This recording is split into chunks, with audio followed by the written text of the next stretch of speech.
Okay, good evening. Last week, if you were here, you would have heard me tell you that we've just doing this thing called the Go and Go project. And that is where we plan to relocate our entire church operation up onto the North Finchley High Road. It's an incredible project, and we are planning to launch the whole project next week. So I'm going to tell you a lot more about it then. Do try and be here. But this week, I want to tell you a little bit of the story, because it's been an incredible story that we've been through so far. It was about 3 years ago that I had a series of 3 encounters, coincidental encounters, over the period of 24 hours. I won't go into the details of what they were, but the result of them was that I was emboldened to go and speak to the bishop and to ask the bishop the question that no vicar should ever ask his bishop.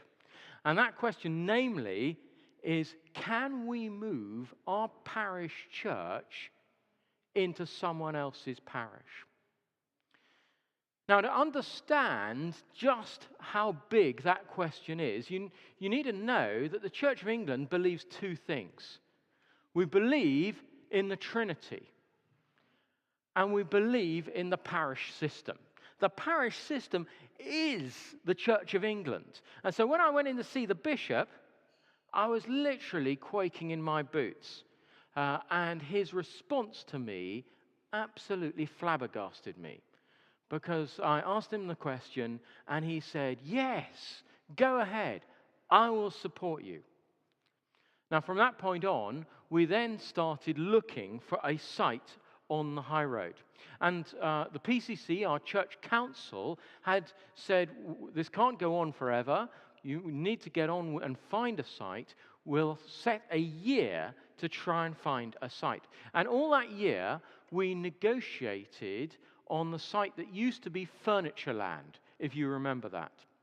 And we got to the November of the year, and that was 2012, and the developers who we had a very good relationship with rang us up and said, I'm afraid we've had a cash offer from a housing association and we've taken it. We've sold the site. So that door literally slammed in our face right at the end of the year that the PCC had said, find a site. So I didn't know what to do, and we just didn't know where to turn. So I called the church to prayer. And we called a whole week of prayer and fasting, and that took place in January 2013. And through the week, I think we had something like 18 prayer meetings. Anyway, the week before that week of prayer and fasting, Richard Greaves, our surveyor who'd been helping us look for a site, rang me up. And he said, "Henry, I've seen a commercial building on the high road, which I think is convertible." And he told me where it was, and I went down to have a look at it. It's called Solar House. It's a very large office block. Then we went into the week of prayer and fasting. On the final prayer meeting in the week of prayer and fasting, on the Saturday night, we were in this room. Must have been maybe 80 or 100 of us. And we had a time of waiting on the Lord for words, just to listen and hear what God said. And then the words started to come. The first was, we're going to be like a beacon shining. The next was, we're going to be like a star shining in the darkness. Then the next was, we're going to be a burning light, and it's about the building, and it's on the high road. And there was I, the only person in the room, knowing that I'd just been looking at a property called Solar House. Well, we really felt, and I felt, that this was God speaking. He was highlighting this building to us. So it was somewhat a consternation when Richard Greaves rang me up the following week and said, "Sorry, made a mistake. It's not coming on the market at all. I just made a mistake." So I thought, well, what is that all about? And so we then resolved that despite the fact that this property wasn't coming on the market, that we would try and pursue it. And so we got a couple of architects to do an architectural feasibility study on the property. And to be honest, I'd looked at the property, and I've got a little bit of an eye for these things, and I couldn't see how it was convertible. We had the two architects presenting, and the one in the morning really confirmed my preconceived thoughts that this wasn't convertible. The plans they'd come up with, it just wasn't satisfactory. Then when the architect in the afternoon presented, showed us his plans, and we looked at the plans, and then we looked at each other, and we thought, oh my goodness, here is a plan that isn't just possible, it's absolutely amazing. It ticks all our boxes. It provides everything that we aspire to in a new building.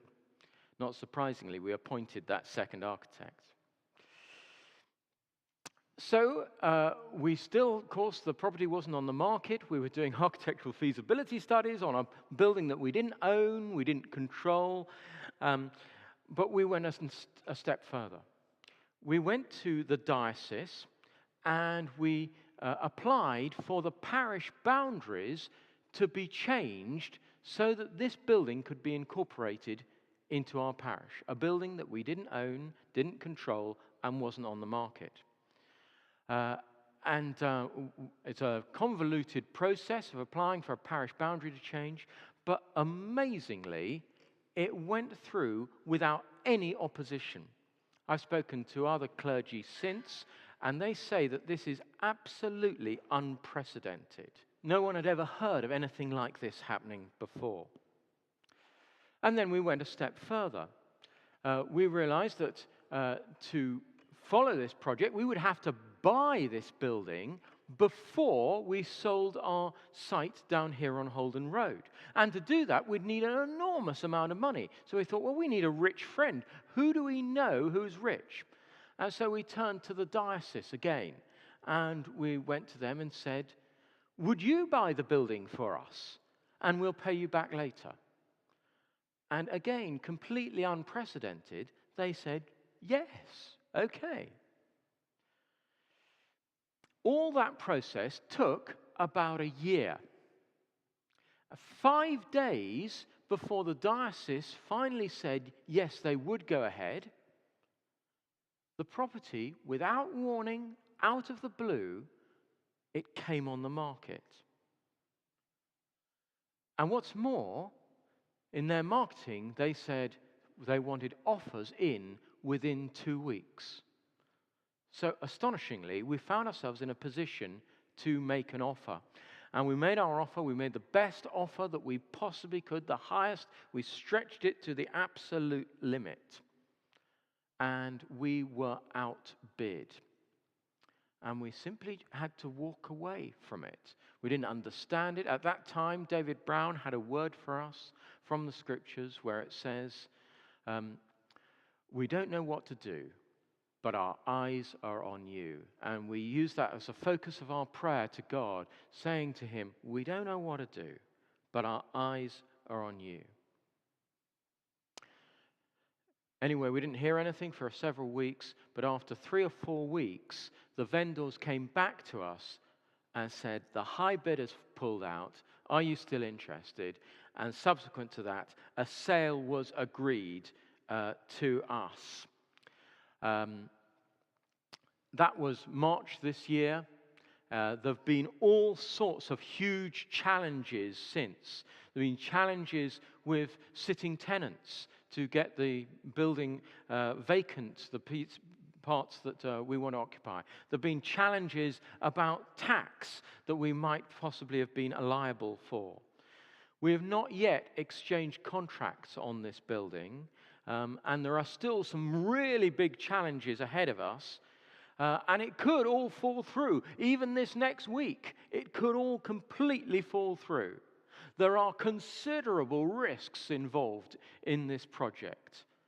And yet, we believe that God is in this. We believe that he's going ahead of us and it's going to happen. This church has got a most amazing vision.